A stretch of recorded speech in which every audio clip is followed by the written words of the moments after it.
생물의 영이 그 바퀴들 가운데에 있음이더라. 아멘. 네, 저는 오늘 하나님의 보좌라는 제목을 가지고 여러분과 함께 말씀 나누기를 원합니다. 이 본문 말씀을 함께 나누기 전에 이 말씀을 그래도 조금 잘 이해하기 위해서 에스겔의 배경을 함께 나누려고 합니다. 이 에스겔 1장 2절에 보면 그 여호야긴 왕이 사로잡힌 지 5년이라는 말이 등장을 합니다. 이 여호야긴 왕은 그 유다가 몰락하기 전에, 그러니까 시드기야 왕 때 유다가 몰락하는데 그 시드기야 왕 바로 이전의 왕입니다. 그 이제 여호야긴 왕 때 바벨론이 여호야긴을 공격하는데, 그 유다를 공격하는데, 이 유다가 바벨론에 맞서 싸우는 게 이제 상대가 되지 않았기 때문에 이 여호야긴 왕이 바벨론에게 항복을 하게 됩니다. 그리고 그 열왕기하 24장 15절에 보면 이렇게 기록이 되어 있습니다. 그가 여호야긴을 바벨론으로 사로잡아가고 왕의 어머니와 왕의 아내들과 내시들과 나라의 권세 있는 자도 예루살렘에서 바벨론으로 사로잡아가고, 이 바벨론의 왕은 이제 이 여호야긴 삼촌 시드기야를 그 유다의 왕으로 왕위에 올려놓고 이제 이 여호야긴과 그 주변에 있는 사람들을 이 바벨론 포로로 잡아간 겁니다. 근데 이 여호야긴과 함께 이제 포로로 잡혀간 많은 사람들이 있었는데, 그때 함께 포로로 잡혀간 사람 중 한 명이 바로 오늘 이 성경을 적은 에스겔입니다. 그리고 이 에스겔은 이제 어렸을 때부터 어떤 직업 훈련을 받아왔는데, 어떤 직업 훈련을 받아왔냐면 그 1장 3절에서 말하는 것처럼 제사장으로서 이제 훈련을 계속해서 받아왔던 사람이었습니다. 근데 한번 잘 생각을 해보면 이 에스겔이 선지자는 선지자인데, 이 에스겔이 놓여있는 이 상황은 사실 에스겔에게만큼은 너무나도 끔찍한 상황입니다. 자신의 나라는 뭐 왕이 있긴 하지만 누가 봐도 바벨론의 이제 속국이고, 또 심지어 자기 자신은 포로로 잡혀와 있습니다. 자기는 제사장으로서 계속해서 훈련을 받아왔는데 성전이 바벨론에는 없으니까 이제 제사장의 역할은 조금도 할 수가 없는 거죠. 근데 이 에스겔이 이제 포로로 잡혀와서 무슨 생각인지 모르겠지만, 기도를 하러 갔는지 아니면 그냥 거닐었는지 모르겠지만 이 그발 강가에 가게 됩니다. 이 그발 강가에서 하나님께서 이 에스겔에게 어마어마한 환상을 이제 보여주시기 시작하는데, 그게 바로 이제 오늘 함께 읽은 말씀입니다. 근데 이 환상을 한번 읽어보시면 아시겠지만, 그리고 방금 읽으셨던 것처럼 이게 잘 상상이 안 됩니다. 이 무슨 말 하는 건지, 뭐 번개 모양 같이 왕래한다고 하고, 막 눈이 막 많이 달려 있다고 하고, 막 여기저기로 가도 앞으로 간다고 하고, 아무리 상상력을 동원해봐도 무슨 말을 하는지 잘 모르겠습니다. 그래서 제가 인터넷에서 에스겔의 환상이라고 딱 검색을 해보니까 많은 그림들이 나오는데, 제가 그 중에 하나를 가져왔습니다. 한번 보여주실 수 있을까요? 네, 이런 그림이 이제 있더라고요. 네, 그래서 여기 보면은 저기 하늘에 있는 분이 아마 하나님을 그린 것 같습니다. 그리고 밑에 보면 무슨 이상한 괴물 같은 날개 달린 어떤 생물이 있고, 그 옆에 무슨 수레바퀴 같은 게 있습니다. 그리고 그 오른편에 보면 이제 에스겔이 하나님께 환상을 받는 모습을 이렇게 나타내고 있는 것 같습니다. 근데 이 에스겔의 환상이라는 걸 딱 검색을 해보면 이 그림만 나오는 게 아니라 너무 많은 그림이 나옵니다. 그리고 그 그림이 다 다릅니다. 누구는 막 이렇게 그리고, 누구는 막 좀 예쁘게 그리고, 누구는 막 더 무섭게 그리고. 그래서 사실 저 그림도 에스겔의 환상을 정확하게 그렸다고 보기는 어려운데, 이제 확실한 건 상상하기 굉장히 어렵고 좀 무섭고 묘하다는 겁니다. 근데 제가 아까 에스겔이 바벨론의 포로로 사로잡혀 갔다고 말씀을 드렸는데, 이 하나님께서 에스겔에게 환상을 보여주실 때 그냥 아무거나 하나님 마음대로 보여주신 게 아니라, 이 당시에 바벨론이 사용하고 있었던, 또 섬겼던 그런 이미지들을 사용해서 이 에스겔에게 보여주신 겁니다. 그래서 이 환상에는 그냥 하나님께서 아무렇게나 보여주신 게 아니라 모든 것에 다 뜻이 있습니다. 다 의미가 있었기 때문에 이 에스겔은 이 환상을 보고 하나님께서 자기에게 무엇을 보여주시려고 했는지 정확하게 알 수가 있었던 거죠. 그러면 이 환상은, 우리가 함께 읽은 이 굉장히 이상한 환상은 무엇을 나타낸 걸까요? 이제 얼마 전에 부활절이었는데 우리가 부활절이라는 단어를 딱 생각하면 우리 머릿속에 떠오르는 이미지들이 있습니다. 교회가 떠오를 수도 있고 달걀이 떠오를 수도 있겠죠. 그런 것처럼 이 환상도 어떤 의미를 다 가지고 있습니다. 눈에 안 보이는 것들을 눈에 보이게 하나님께서 에스겔에게 보여주셨던 거죠. 그래서 우리가 이 환상을 완전하게 생각해 볼 수는 없지만 한번 이 말씀을 따라서 제가 한번 정리를 조금 해서 상상을 한번 해보도록 하겠습니다. 먼저 에스겔이 환상을 딱 보게 됩니다. 근데 북쪽에서 구름이 나타납니다. 그 구름은 불이 번쩍번쩍하는 구름입니다. 그리고 그 불 가운데서 어떤 쇠 같은 게 나오는데 그 쇠에서 저희가 아까 본 그 괴상한 생물이 딱 나타납니다. 그 생물들은 얼굴도 4개고 날개도 달려있고 아무튼 특이하게 생겼습니다. 근데 그 생물을 보니까 이 움직이는데 앞으로만 갑니다. 왜냐하면 얼굴이 4개가 있으니까 왼쪽으로 가도 앞으로 가는 거예요. 오른쪽에도 얼굴이 달려있으니까 오른쪽으로 가도 앞으로 가는 겁니다. 그리고 이 시선을 옮겨서 이 네 생물의 주변을 보니까 아까 저희가 본 그 바퀴 같은 게 그 주변에 있습니다. 근데 이 바퀴도 사방으로 향한 대로 돌이키지 아니하고 앞으로 정직하게 갑니다. 그냥 가는 겁니다. 쭉. 그리고 이 움직일 때를 자세히 잘 보니까 생물들이 움직이면 이 바퀴도 움직입니다. 또 생물들이 멈추면 이 바퀴도 멈춥니다. 근데 이 20절에 보면 0이 나타나는데 이 0이 움직이면 생물들도 움직이고 그 생물을 따라서 또 바퀴들도 움직입니다. 그 생물이 멈추면 또 바퀴도 멈추겠죠. 그리고 이제 에스겔이 딱 눈을 들어서 이 생물들의 머리 위를 보니까 수정 같은 궁창의 형상이 있다고 합니다. 여기서 궁창이라는 단어는 창세기 하나님이 창조하실 때도 나오지만 여기서는 그런 궁창보다는 어떤 엄청나게 넓은 판을 가리킵니다. 그래서 이 판 위에 하나님께서 딱 앉아 계시는 겁니다.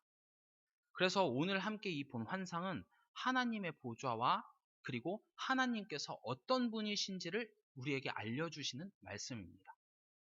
그래서 이 환상은 그냥 뭐 기괴하고 괴물들을 우리가 상상해 볼 수 있는 그런 환상이 아니라 정말 많은 의미가 담겨 있습니다.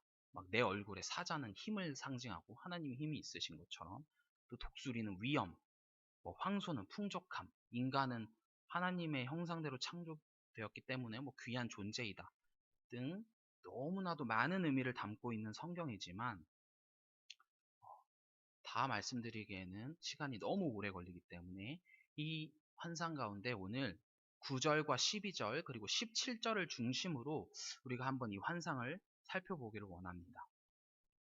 제가 말씀드린 것처럼 이 생물들과 그리고 바퀴가 하나님이 어떤 분이신지를 보여주는 거라고 제가 말씀을 드렸는데 이 생물과 바퀴를 보면서 하나님은 용맹하시고 정직하시고 의로우시고 그런 것들을 모두 다 볼 수가 있는 겁니다.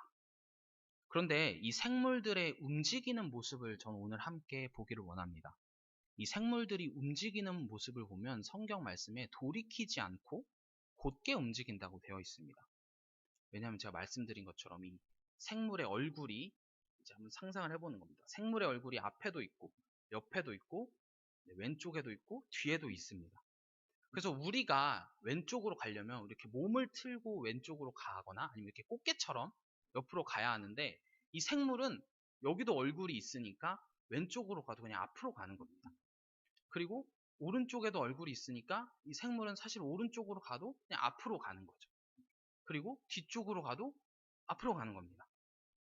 그리고 이 바퀴도 어떻게 생겼는지 알 수 없지만 어딜 가도 그냥 앞으로 가는 것처럼 보이는 아주 특이한 바퀴입니다. 그러면 이 생물과 이제 바퀴가 막 움직이는 게 그냥 아무런 의미 없이 움직이는 게 아니라 이 생물과 바퀴가 움직이는 것에도 다 의미가 있습니다. 이 생물과 바퀴가 가는 방향이 무엇을 상징하고 있는 걸까요? 이 생물과 바퀴들이 가는 방향은 하나님의 뜻을 나타냅니다. 잘 보면 이 생물들과 바퀴를 움직이는 게 자기 마음대로 움직이는 게 아니라 영을 통해 움직인다고 되어 있습니다. 여호와의 영, 그러니까 성령님께서 움직이는 거죠. 이 성령님께서 가시는 곳을 따라 생물들이 움직이고 바퀴들이 막 움직이는데 이들이 정방향으로만 움직인다는 겁니다. 이걸 쉽게 말씀드리면 하나님의 뜻은 언제나 옳고 언제나 앞으로만 향해 간다는 거죠. 하나님의 뜻은 막 휘어서 가지 않고요. 왼쪽으로 가거나 오른쪽으로 치우침 없이 항상 앞을 향해 정직하게 옳게 간다는 겁니다. 그래서 사람이 보기에는 왼쪽인 것 같고 사람이 보기에는 오른쪽인 것 같고 사람이 보기에는 뒤쪽인 것 같은데 사실 하나님의 뜻은 언제나 앞을 향해 가고 있다는 겁니다. 그래서 이 하나님의 뜻에는 치우침도 없고 돌이킴도 없고 우리가 보기에는 좌우로 치우치거나 뭔가 실수하시는 것처럼 보일지라도 하나님의 뜻은 언제나 곧고 정직하게 앞을 향해 가신다는 거죠. 사실 굉장히 뻔한 이야기입니다. 하나님은 거룩하십니다. 정의로우십니다. 그러니까 하나님의 뜻은 언제나 옳고 언제나 앞을 향해 간다. 이런 말은 우리가 잘 알고 있는 사실입니다. 하지만 그럼에도 불구하고 오늘 이 에스겔의 말씀을 통해 우리가 하나님이 선하시고 하나님의 뜻에는 치우침이 없다는 것을 다시 한번 깨닫기를 원합니다. 우리가 이 에스겔을 읽으면서 간과해서는 안 될 것은 제가 처음에 언급했던 이 에스겔의 상황입니다. 나라를 두고 포로로 잡혀왔습니다. 자신은 굉장히 잘 훈련받은 제사장인데 제사장의 역할은 더 이상 할 수가 없습니다. 마치 축구 선수가 어릴 때부터 나라를 위해 뛰려고 열심히 공을 차왔는데 나라가 없어졌습니다. 포로로 잡혀왔습니다. 훈련할 경기장도 없는 것과 같이 이 에스겔은 자신의 삶에서 아무런 가치도 발견할 수 없습니다. 얼마나 낙심이 될까요? 그런데 그러한 낙심 가운데 이 에스겔이 이런 환상을 보게 되는 겁니다. 이 하나님께서 에스겔을 보시면서 이렇게 말씀하시는 겁니다. 내 뜻은 언제나 옳다 라고 말씀하시는 거예요. 그런데 이 에스겔이 이제 제사장이 아니라 선지자로서 소명을 받고 이제 그 선지자로서의 삶을 시작하기 위해 딱 환상을 보게 된 건데 이 에스겔을 이제 계속해서 읽으시다 보면 제 개인적인 생각으로 이 에스겔 선지자만큼 불쌍한 선지자는 없는 것 같습니다. 계속 읽어보시면 아시겠지만 나중에 갑자기 말을 못하게 됩니다. 그리고요 하나님께서 너 머리털하고 수염 다 빡빡 밀어 라고 말씀하시고 또 너 왼쪽으로 390일 누워있어 오른쪽으로 40일 그냥 누워있어 이렇게 말씀도 하십니다. 나중에는 하나님께서 이 에스겔의 아내도 죽게 만드십니다. 하나님의 뜻을 이루고자 하시기 위해. 정말 이 에스겔은 선지자 중에 별짓을 다 하는 선지자입니다. 어떤 학자는 이 에스겔을 보면서 이렇게 말해요. 야, 이 사람은 내가 이 성경을 읽어보니까 정신병이 있는, 이 정신분열증이 있는 그런 사람인 것 같다라고 말할 만큼 에스겔은 굉장히 힘들고 어렵고 이상한 길을 걸어옵니다. 그런데 예스겔이 이렇게 막 선포하고 하나님의 뜻대로 막 누워있기도 하고 막 수염도 밀고 이랬어. 상황이 더 나아지면 좋겠는데 하나님께서 전하라고 하시는 것을 다 전하는데도 이 이후에 나중에 예루살렘 성전이 파괴되어 버립니다. 그리고 10장에서는 여호와의 영광이 성전을 떠났다라고 되어 있습니다. 성전이 파괴되고 하나님이 이 성전을 떠났을 때 자기는 나름대로 열심히 하는 것 같은데 하나님은 성전을 떠나고 그나마 남아있던 희망도 사라집니다. 어쩌면 이 1장의 환상을 에스겔이 딱 보면서 이런 생각을 했을 수도 있을 것 같아요. 그래 내가 지금은 포로로 잡혀 있지만 그래도 저기 성전은 남아있잖아. 아직 파괴 안 됐잖아. 하나님께서 언제나 옳고 정직하시고 환상 보여주신 것처럼 나를 가장 좋은 길로 인도하시니까 내가 다시 성전으로 돌아가서 제사장으로 살아갈 수도 있겠지. 이런 희망을 가졌을지도 모르겠습니다.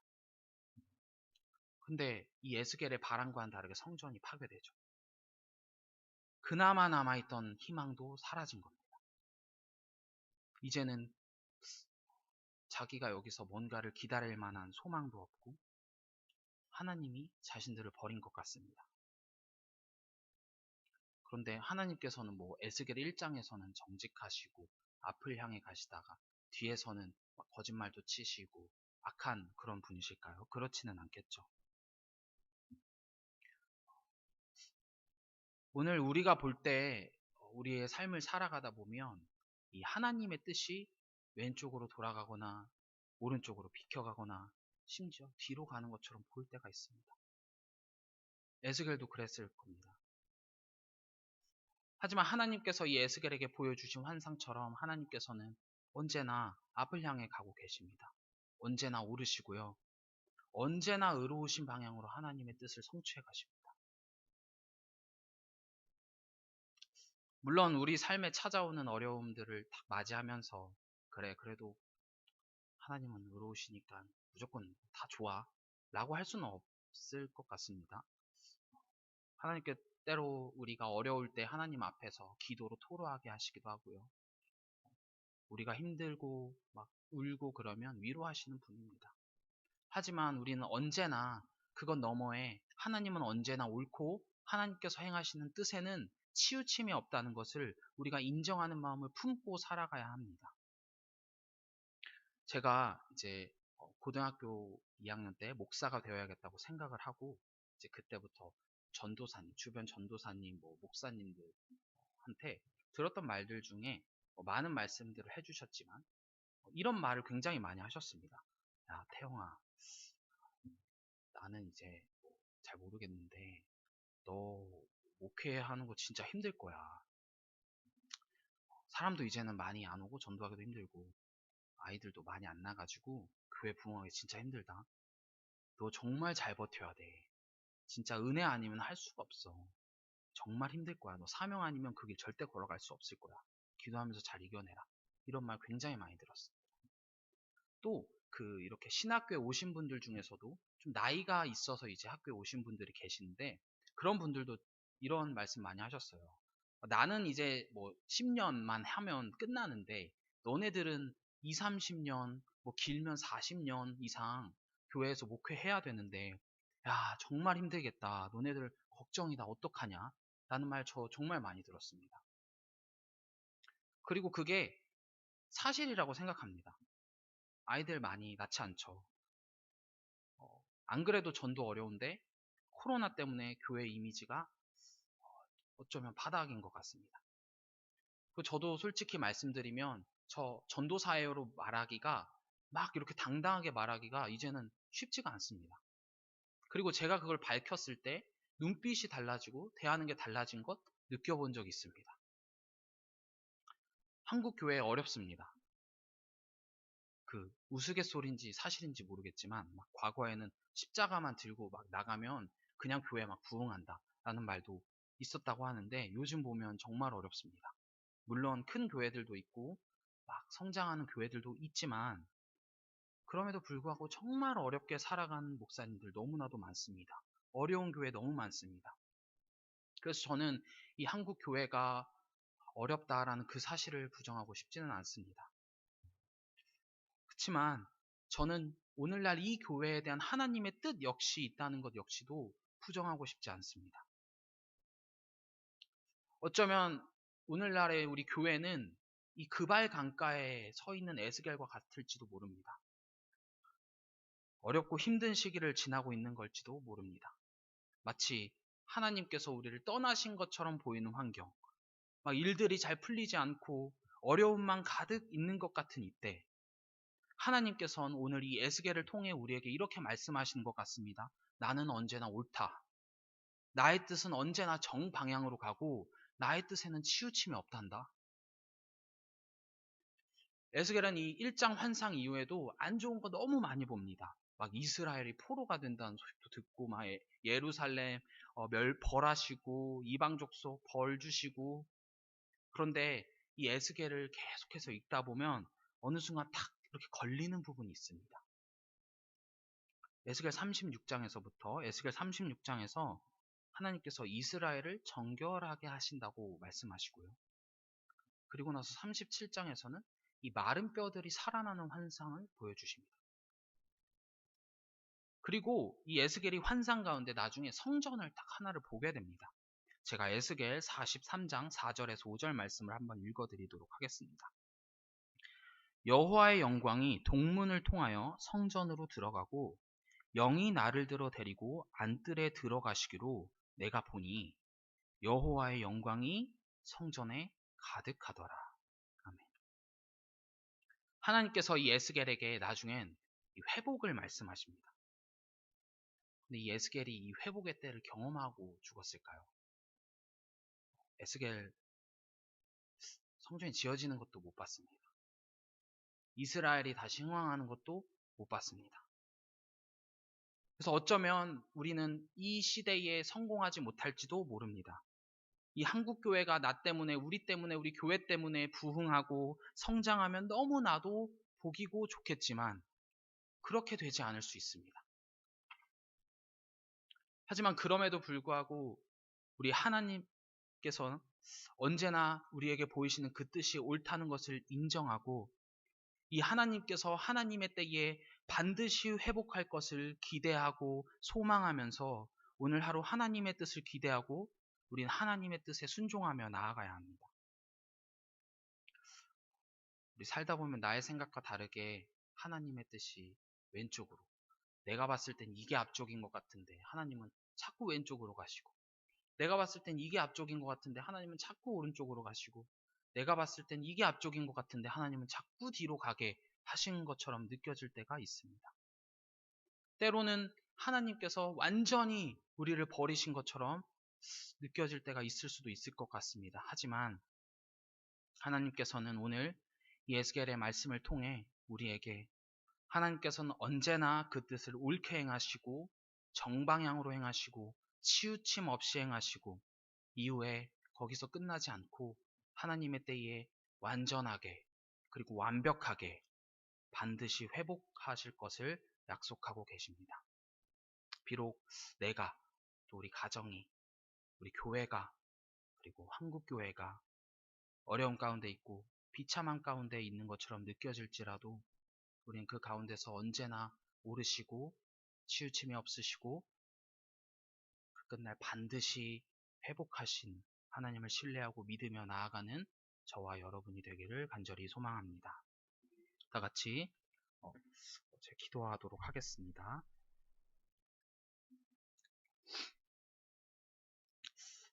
하나님 아버지, 우리의 삶에는 어려움도 찾아옵니다. 교회에도, 한국의 교회에도 어려움이 있습니다. 그러나 우리는 하나님의 뜻이 언제나 옳다는 것을 믿습니다.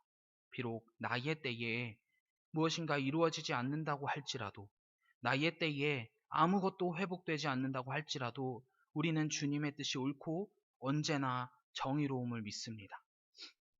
코로나가 끝나가는 것 같습니다. 이제는 그래서 또다시 새로운 국면에 접어들었습니다. 코로나가 끝났기 때문에 교회의 이미지가 자동적으로 좋아지지는 않을 것입니다. 하지만 주님, 우리는 주님의 뜻을 믿기에 회복의 날을 기다리며 오늘도 기도하겠습니다. 하나님께서 회복시키실 그날을 고대하고 기대하며 비록 내가 살아있는 동안에 그 일이 일어나지 않는다고 할지라도 주님께서 성전을 영광으로 가득 채우실 그날을 기대하며 오늘도 기도하게 하여 주시옵소서. 주님의 뜻이 옳고 정의롭고 휘지 않았고 언제나 진리라는 것을 믿는 가운데 오늘 각자의 삶에 찾아오는 어려움과 고난도 우리 주님 안에서 해결하게 하여 주시고 교회에 찾아오는 어려움 역시도 주님께서 가장 선한 길로 인도하신다는 것을 잊지 않는 가운데 기도하게 하여 주시며 한국교회에 너무나도 많은 문제와 어려움이 사라지지 않는 것 같고 마치 사라질 수 없는 것 같아도 하나님께서 회복하실 그날을 바라보며 하나님께서 영광으로 성전을 가득 채우실 그날을 바라보며 오늘도 기대하는 가운데 주님께 기도와 말씀으로 나아가게 하여 주시옵소서. 오늘도 거룩하신 예수님의 이름으로 기도합니다. 다 같이